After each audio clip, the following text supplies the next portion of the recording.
Today's comment that I'd like to respond to relates to a video that we did on highly prey-driven dogs and the importance of providing those dogs with an outlet with us so those dogs don't become hyper-focused on the environment and become near impossible to manage. If they put all their value in the environment, chasing birds, ducks, other dogs, cats, then lots of disasters are bound to follow. The way in which we provide those dogs with an outlet is generally through play or some sort of drive fulfillment activity that involves us generally as the centerpiece, so we build our own value as time goes on.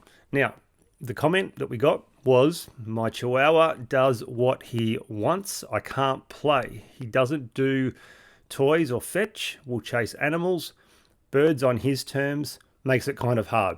So this person is probably defeated, feeling a bit defeated. So these very, very high prey driven dogs that now channel all that prey into those external factors that they've identified can be a bit of a tough nut to crack, certainly in the early stages. Now, the purpose of the video is to very much highlight the importance of proactively developing prey-based games with us so these issues don't occur. But what happens if you're in a situation now where the dog does place extreme value in those external factors? First thing I want to highlight is that if the dog is actively chasing those things and interacting with those things, well, the dog does have high prey, which means that we can now utilize and start to shift that to prey-based activities with ourselves.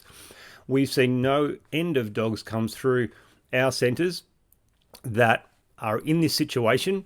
Some of them that have never shown any indication of wanting to play and now are play beasts.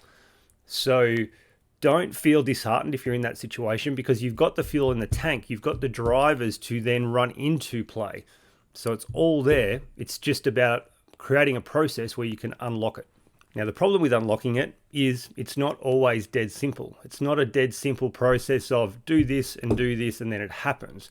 So we need to do a range of things with a range of toys and a range of activities to see what stimulates the dog and helps draw the dog into the game with us. So it's highly likely, if you're in this situation, if the dog has high levels of prey and you're struggling to get that focus and value back on you and you to become that outlet for that process, you're going to need some expert help. So look for somebody in your area, typically who's done something in the dog sport world or a trainer who focuses heavily on play-based training, and see if they can assist you.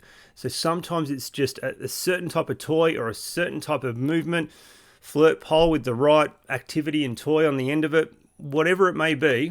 It's just finding that thing. So it's a little process of throwing out maybe 15, 20 activities and seeing what just draws that dog's attention a little bit, and then moving forward from that. We can also use food to we can create prey-based games with food to start stimulating a bit of prey drive with us as well. So we can leverage off food to a degree as well. The other key component of this is stop letting the dog actively go and do those things that you don't want it to do. Make sure the dog's on a long line. You need to block all of those behaviors. If your dog, prey-based activities are rewarding, they're dopamine fueled. So every time the dog gets to chase a bird, chase another dog, chase the cat, that is a very, very heavily rewarding, strong dopamine response for your dog, which is why your dog wants to go back and repeat it over and over. So make sure you start blocking those things immediately.